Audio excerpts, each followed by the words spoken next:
Daniel chapter 3. The image of gold and the blazing furnace. King Nebuchadnezzar made an image of gold, 60 cubits high and 6 cubits wide, and set it up on the plain of Dura in the province of Babylon. He then summoned the satraps, prefects, governors, advisors, treasurers, judges, magistrates, and all the other provincial officials to come to the dedication of the image he had set up.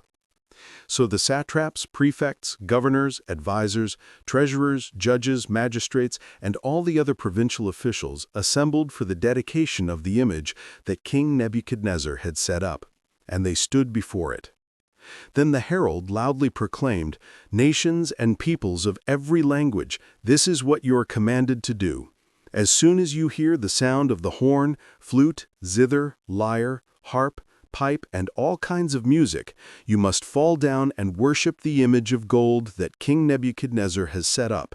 Whoever does not fall down and worship will immediately be thrown into a blazing furnace." Therefore, as soon as they heard the sound of the horn, flute, zither, lyre, harp, and all kinds of music, all the nations and peoples of every language fell down and worshipped the image of gold that King Nebuchadnezzar had set up. At this time, some astrologers came forward and denounced the Jews. They said to King Nebuchadnezzar, "May the king live forever. Your Majesty has issued a decree that everyone who hears the sound of the horn, flute, zither, lyre, harp, pipe, and all kinds of music must fall down and worship the image of gold that King Nebuchadnezzar has set up. And whoever does not fall down and worship will immediately be thrown into a blazing furnace. But there are some Jews whom you have set over the affairs of the province of Babylon, Shadrach, Meshach, and Abednego, who pay no attention to you, your Majesty. They neither serve your gods nor worship the image of gold you have set up." Furious with rage, Nebuchadnezzar summoned Shadrach, Meshach, and Abednego. So these men were brought before the king, and Nebuchadnezzar said to them, "Is it true, Shadrach, Meshach, and Abednego, that you do not serve my gods or worship the image of gold I have set up? Now when you hear the sound of the horn, flute, zither, lyre, harp, pipe, and all kinds of music, if you are ready to fall down and worship the image I made, very good. But if you do not worship it, you will be thrown immediately into a blazing furnace. Then what God will be able to rescue you from my hand?" Shadrach, Meshach, and Abednego replied to him, "King Nebuchadnezzar, we do not need to defend ourselves before you in this matter. If we are thrown into the blazing furnace, the God we serve is able to deliver us from it, and he will deliver us from your Majesty's hand. But even if he does not, we want you to know, your Majesty, that we will not serve your gods or worship the image of gold you have set up." Then Nebuchadnezzar was furious with Shadrach, Meshach, and Abednego, and his attitude toward them changed. He ordered the furnace heated 7 times hotter than usual, and commanded some of the strongest soldiers in his army to tie up Shadrach, Meshach, and Abednego and throw them into the blazing furnace.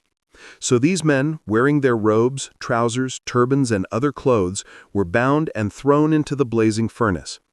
The king's command was so urgent and the furnace so hot that the flames of the fire killed the soldiers who took up Shadrach, Meshach, and Abednego, and these 3 men, firmly tied, fell into the blazing furnace. Then King Nebuchadnezzar leaped to his feet in amazement and asked his advisors, "Weren't there 3 men that we tied up and threw into the fire?" They replied, "Certainly, your Majesty." He said, "Look, I see 4 men walking around in the fire, unbound and unharmed, and the 4th looks like a son of the gods." Nebuchadnezzar then approached the opening of the blazing furnace and shouted, "Shadrach, Meshach, and Abednego, servants of the Most High God, come out, come here."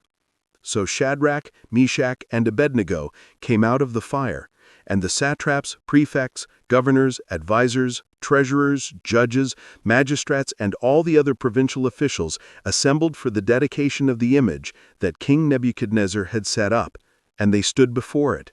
Then Nebuchadnezzar said, "Praise be to the God of Shadrach, Meshach, and Abednego, who has sent his angel and rescued his servants. They trusted in him and defied the king's command, and were willing to give up their lives rather than serve or worship any god except their own. Therefore, I decree that the people of any nation or language who say anything against the God of Shadrach, Meshach, and Abednego be cut into pieces, and their houses be turned into piles of rubble, for no other God can save in this way." Then the king promoted Shadrach, Meshach, and Abednego in the province of Babylon. Daniel chapter 4. Nebuchadnezzar's dream of a tree. King Nebuchadnezzar. To the nations and peoples of every language who live in all the earth, may you prosper greatly. It is my pleasure to tell you about the miraculous signs and wonders that the Most High God has performed for me. How great are His signs! How mighty His wonders! His kingdom is an eternal kingdom. His dominion endures from generation to generation. I, Nebuchadnezzar, was at home in my palace, contented and prosperous. I had a dream that made me afraid. As I was lying in bed, the images and visions that passed through my mind terrified me. So I commanded that all the wise men of Babylon be brought before me to interpret the dream for me. When the magicians, enchanters, astrologers, and diviners came, I told them the dream, but they could not interpret it for me. Finally, Daniel came into my presence, and I told him the dream. He is called Belteshazzar, after the name of my God, and the spirit of the holy gods is in him. I said, "Belteshazzar, chief of the magicians, I know that the spirit of the holy gods is in you, and no mystery is too difficult for you. Here is my dream. Interpret it for me." These are the visions I saw while lying in bed. I looked, and there before me stood a tree in the middle of the land. Its height was enormous. The tree grew large and strong, and its top touched the sky. It was visible to the ends of the earth. Its leaves were beautiful, its fruit abundant, and on it was food for all. Under it the wild animals found shelter, and the birds lived in its branches. From it every creature was fed. In the visions I saw while lying in bed, I looked, and there before me was a Holy One, a messenger, coming down from heaven. He called in a loud voice, "Cut down the tree, and trim off its branches, strip off its leaves, and scatter its fruit. Let the animals flee from under it, and the birds from its branches. But let the stump and its roots bound with iron and bronze remain in the ground, in the grass of the field. Let him be drenched with the dew of heaven, and let him live with the animals among the plants of the earth. Let his mind be changed from that of a man, and let him be given the mind of an animal, till 7 times pass by for him. The decision is announced by messengers. The holy ones declare the verdict, so that the living may know that the Most High is sovereign over all kingdoms on earth, and gives them to anyone he wishes, and sets over them the lowliest of people. This is the dream that I, King Nebuchadnezzar, had. Now, Belteshazzar, tell me what it means, for none of the wise men in my kingdom can interpret it for me. But you can, because the spirit of the holy gods is in you." Then Daniel, also called Belteshazzar, was greatly perplexed for a time, and his thoughts terrified him. So the king said, "Belteshazzar, do not let the dream or its meaning alarm you." Belteshazzar answered, "My lord, if only the dream applied to your enemies, and its meaning to your adversaries. The tree you saw, which grew large and strong, with its top touching the sky, visible to the whole earth, with beautiful leaves and abundant fruit, providing food for all, giving shelter to the wild animals, and having nesting places in its branches for the birds.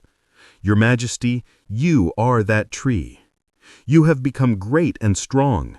Your greatness has grown until it reaches the sky, and your dominion extends to distant parts of the earth. Your Majesty saw a Holy One, a messenger coming down from heaven, and saying, cut down the tree and destroy it, but leave the stump bound with iron and bronze in the grass of the field, while its roots remain in the ground. Let him be drenched with the dew of heaven, and let him live with the wild animals among the plants of the earth. 7 times will pass by for him until he acknowledges that the Most High is sovereign over all kingdoms on earth, and gives them to anyone he wishes, and sets over them the lowliest of people. This is the interpretation, Your Majesty, and this is the decree the Most High has issued against my lord the king. You will be driven away from people, and will live with the wild animals. You will eat grass like the ox, and be drenched with the dew of heaven. 7 times will pass by for you, until you acknowledge that the Most High is sovereign over all kingdoms on earth, and gives them to anyone he wishes. The command to leave the stump of the tree with its roots means that your kingdom will be restored to you when you acknowledge that heaven rules. Therefore, Your Majesty, be pleased to accept my advice. Renounce your sins by doing what is right, and your wickedness by being kind to the oppressed. It may be that then your prosperity will continue. The dream is fulfilled. All this happened to King Nebuchadnezzar. 12 months later, as the king was walking on the roof of the royal palace of Babylon, he said, "Is not this the great Babylon I have built as the royal residence by my mighty power and for the glory of my majesty?" Even as the words were on his lips, a voice came from heaven. "This is what is decreed for you, King Nebuchadnezzar. Your royal authority has been taken from you. You will be driven away from people, and you will live with the wild animals. You will eat grass like the ox, and 7 times will pass by for you, until you acknowledge that the Most High is sovereign over all kingdoms on earth, and gives them to anyone he wishes." Immediately, what had been said about Nebuchadnezzar was fulfilled. He was driven away from people and ate grass like the ox. His body was drenched with the dew of heaven until his hair grew like the feathers of an eagle and his nails like the claws of a bird. At the end of that time, I, Nebuchadnezzar, raised my eyes towards heaven, and my sanity was restored. Then I praised the Most High. I honored and glorified him who lives forever. His dominion is an eternal dominion. His kingdom endures from generation to generation. All the peoples of the earth are regarded as nothing. He does as he pleases with the powers of heaven and the peoples of the earth. No one can hold back his hand or say to him, "What have you done?" At the same time that my sanity was restored, my honor and splendor were returned to me for the glory of my kingdom. My advisors and nobles sought me out, and I was restored to my throne and became even greater than before. Now I, Nebuchadnezzar, praise and exalt and glorify the King of heaven, because everything he does is right, and all his ways are just. And those who walk in pride he is able to humble. Daniel 5. The Writing on the Wall. King Belshazzar gave a great banquet for 1,000 of his nobles and drank wine with them. While Belshazzar was drinking his wine, he gave orders to bring in the gold and silver goblets that Nebuchadnezzar, his father, had taken from the temple in Jerusalem, so that the king and his nobles, his wives and his concubines might drink from them. So they brought in the gold goblets that had been taken from the temple of God in Jerusalem, and the king and his nobles, his wives and his concubines, drank from them. As they drank the wine, they praised the gods of gold and silver, of bronze, iron, wood, and stone. Suddenly, the fingers of a human hand appeared and wrote on the plaster of the wall near the lampstand in the royal palace. The king watched the hand as it wrote. His face turned pale, and he was so frightened that his legs became weak and his knees were knocking. The king summoned the enchanters, astrologers, and diviners. Then he said to these wise men of Babylon, "Whoever reads this writing and tells me what it means will be clothed in purple and have a gold chain placed around his neck, and he will be made the third highest ruler in the kingdom." Then all the king's wise men came in, but they could not read the writing or tell the king what it meant. So King Belshazzar became even more terrified, and his face grew more pale. His nobles were baffled. The queen, hearing the voices of the king and his nobles, came into the banquet hall. "May the king live forever," she said. "Don't be alarmed. Don't look so pale. There is a man in your kingdom who has the spirit of the holy gods in him.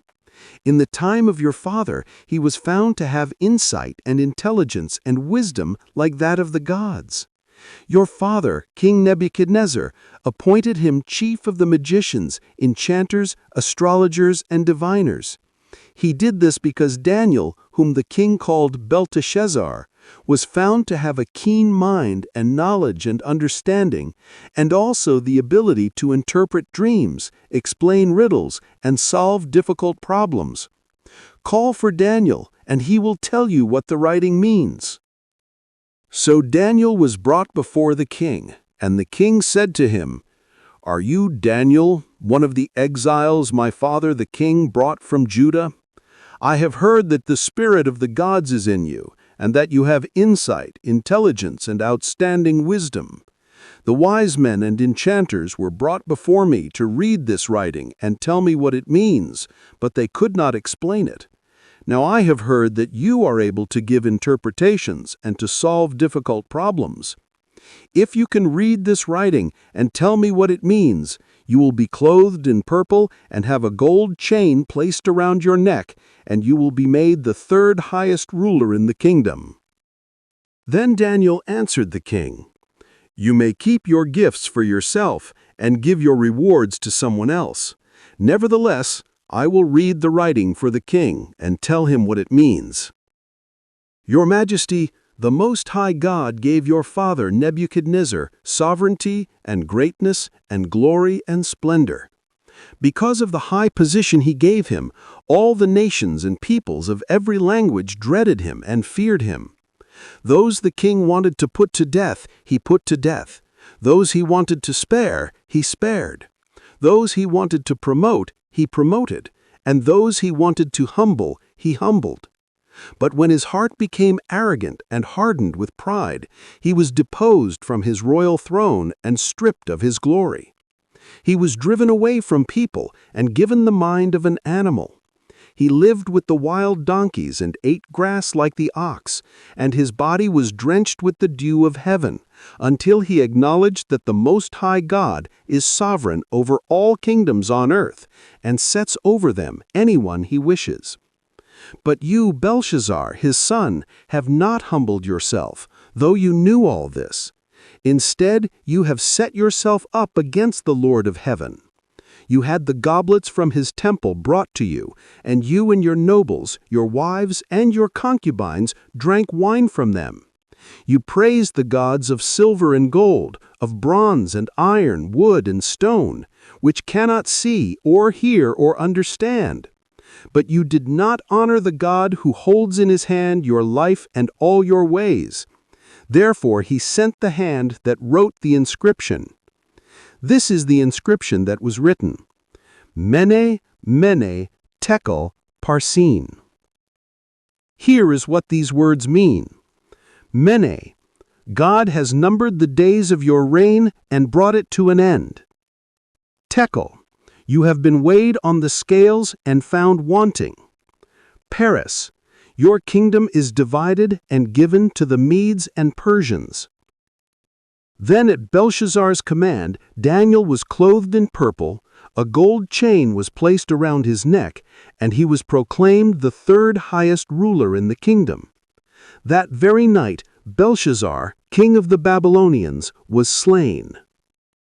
And Darius the Mede took over the kingdom at the age of 62.